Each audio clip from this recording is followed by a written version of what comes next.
భారత ప్రైవేట్ అంతరిక్ష రంగంలో సరికొత్త రికార్డు సృష్టించిన విక్రమ్-1 రాకెట్ ప్రయోగంలో రాజన్న సిరిసిల్ల జిల్లాకు చెందిన ముగ్గురు యువ ఇంజనీర్లు కీలక పాత్ర పోషించారు. హైదరాబాద్కు చెందిన స్కైరూట్ ఏరోస్పేస్ సంస్థ రూపొందించిన ఈ తొలి ఆర్బిటాల్ రాకెట్ శ్రీహరికోట నుంచి శనివారం విజయవంతంగా నింగిలోకి దూసుకెళ్లి ఉపగ్రహాలను కక్షలో ప్రవేశపెట్టింది.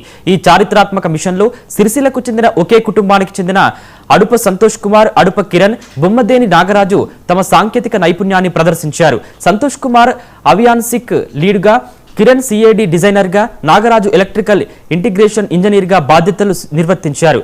ప్రైవేట్ అంతరిక్ష ప్రయోగంలో జిల్లా యువత సాధించిన ఈ ఘనతపై స్థానిక ప్రజలు, కుటుంబ సభ్యులు హర్షం వ్యక్తం చేస్తున్నారు.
మున్నూరు కాపుల అభివృద్ధికి రాష్ట్ర ప్రభుత్వం కట్టుబడి